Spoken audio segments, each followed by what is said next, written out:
PT Panca Mitra Multi Perdana senilai 92,2 miliar yang dilakukan oleh Kaisang Pangarep membuat sebagian publik tercengang dan bertanya-tanya sumber kapital putra bungsu Presiden Jokowi tersebut dari mana. Kepo banget ya kita-kita ini, apalagi saya. Bener deh, cukup heran saya selaku pribadi yang berbisnis jatuh bangun di masa pandemi dan banyak di sekeliling saya dengan mata kepala sendiri saya melihat sebagian rakyat mengalami kesusahan di masa pandemi. Om Kaisang semakin kaya. Perlu belajar ini saya dengan dia. Udah muda, pinter, tajir lagi. Kita semua tahu dari berita bahwa agaknya selain para menteri, juga pastinya Opung yang bertambah kaya. Ternyata Om Kaisang pun semakin kaya. Ajarin dong Om dari mana sumber cuan yang digunakan untuk memborong saham tersebut. Bahkan ada yang bertanya, setelah anak dan mantu jadi wali kota, kini si bungsu beli saham 92 miliar. Uangnya dari mana nih? Tetapi bagi saya, karena bukan orang politik, urusan anak dan mantu menjabat wali kota oke-oke saja. Tetapi beli saham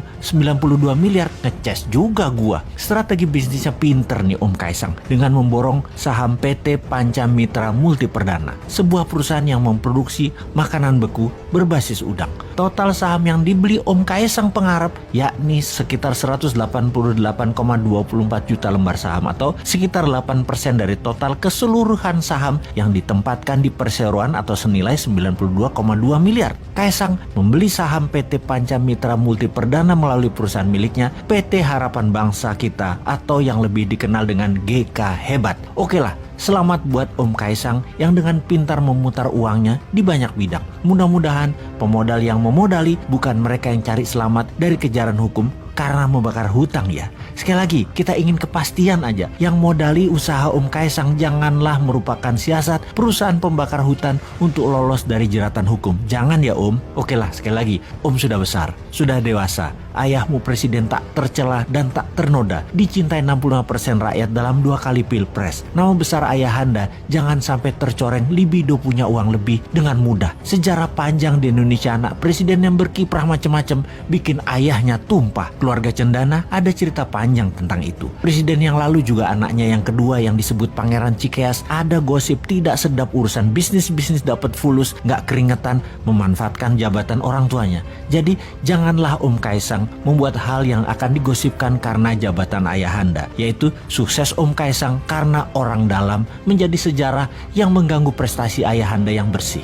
Oke, baiklah. Bagaimana kalau sekarang kita mendiskusikan bagaimana cara pintar korupsi? Sebuah peluang emas yang tidak akan terjadi lagi dalam masa yang akan datang, yaitu kalau Anda yang menjadi pejabat saat ini atau yang punya kesempatan dalam sisa periode ini mendapatkan jabatan, sebaiknya Anda korupsi dengan semaksimum mungkin dalam periode sisa saat ini, yaitu dalam 3 tahun ke depan ini. Sungguh, Anda harus memanfaatkan dengan baik momen ini untuk korupsi. Mumpung korupsi saat ini dibiarkan, manipulasi jabatan untuk kepentingan diri sendiri dan kelompok sendiri dibiarkan, tidak dihukum. Melanggar sumpah jabatan, kita tidak ditindak. Bahkan terang-terangan makan hak rakyat, tidak dipecat dari jabatan, apalagi dihukum. Jadi manfaatkanlah jabatan Anda semaksimum mungkin. Informasi berikut ini kita bermaksud mengajarkan kepada semua pejabat yang saat ini menjabat, mumpung Newmind belum berkuasa yang akan menghukum mati semua koruptor, Anda sebaiknya korupsi. Jadi manfaatkan waktu tersisa ini untuk menyedot harta negara dan Anda akan dilindungi dengan para buzzer serta kepopuleran pejabat tertinggi yang dengan cantik punya pasukan media yang hanya memberitakan bagusnya saja dari karya-karya pakai hutang yang hutangnya tidak diungkap, hanya bentuknya yang diekspos, hanya yang sukses seperti jalan tol, bandara, sirkuit atau apapun, semua yang sukses saja yang diekspos. Kita akan mengajarkan bagaimana korupsi itu dilakukan. Oke? Pertama, mainkan anggaran daerah, anggaran pusat, anggaran departemen dan anggaran BUMN. Pastikan Anda punya teman atau sahabat yang Anda percaya untuk dimenangkan tendernya, diatur pagunya, dibuatkan spek produk sesuai dengan bohir Anda. Teman Anda tadi pastikan punya mitra yang memang pengalaman untuk bisa menyelesaikan proyek tersebut sebagai subkontraktor atau sub-supplier Anda. Teman Anda yang dimenangkan tendernya dan mendapatkan proyek tadi tinggal disubkan, nggak kerja, dapat cuan. Pastikan semua proyek dan anggaran di tangan Anda jatuh ke perusahaan kroninya Anda. Cara kedua adalah ciptakan proyek angin ribut dalam tanda petik. Proyek terlihat keren dan yang membuat masyarakat akan melihat Anda seperti orang sukses. Kemudian buat teman Anda yang dapat proyeknya tersebut. Proyek angin ribut ini kalau di daerah kerjasama dengan DPRD, pastikan semua politikus dapat permen jatah premannya. Kalau di pusat, pastikan sobat politikus Senayan dapat juga, yaitu untuk meloloskan anggaran atau membuat peraturan yang menguntungkan Anda para pejabat. Kemudian buat proyek yang ada asingnya dengan membodohi pemimpin tertinggi seakan kalau ada uang asing, negara kita itu dianggap makmur dengan cara membuat lembaga rating internasional kita bayar agar negara kita mendapat hutangan, agar dapat kepercayaan asing, agar proyek asing masuk, dipermudah dengan peraturan. Misalnya Omnibus Law, buat aja semacam itu. Lalu karena proyeknya cross border atau antar negara, maka komisi Anda sebagai pejabat diletakkan di luar negeri. Karena di luar negeri tidak ada PPATK-nya yang bisa cek. Akuisisi apapun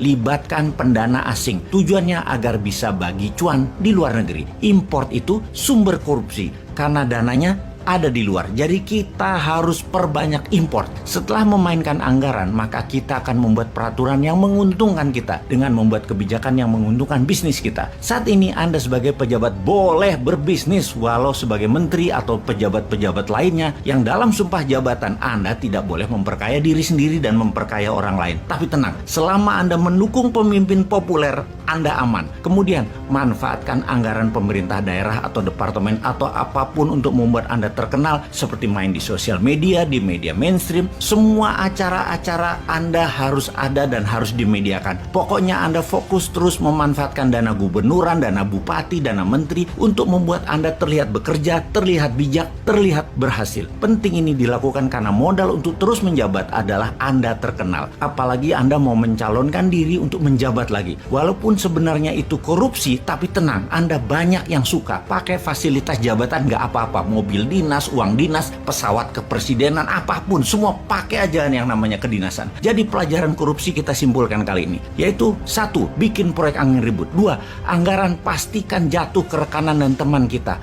3. Ubah peraturan dan kebijakan pemerintah pusat, pemerintah daerah, departemen yang menguntungkan teman-teman kita. 4. Perbanyak proyek antar negara agar komisi berada di luar. 5. Buat proyek multi-year sampai di atas 10 tahun agar yang menanggung bukan Anda lagi ketika Anda tidak menjabat dan komisinya kan dapat di muka. Misalnya beli pesawat terbang 100 unit selama 10 tahun. Nah, komisinya kan di depan dan anggaran nyicil 10 tahun termasuk penyerahan pesawatnya nanti. Biarkan pejabat kemudian yang pusing dan rakyat yang pusing. Terakhir adalah gunakan fasilitas dan anggaran jabatan untuk membuat Anda terkenal di media. Oke, kita jelaskan nanti yang lebih rumit lagi. Namun dapat dipastikan rakyat tidak akan tahu. Jadi yang sedikit ini dulu diperbanyak korupsinya. Selamat menikmati sisa jabatan Anda.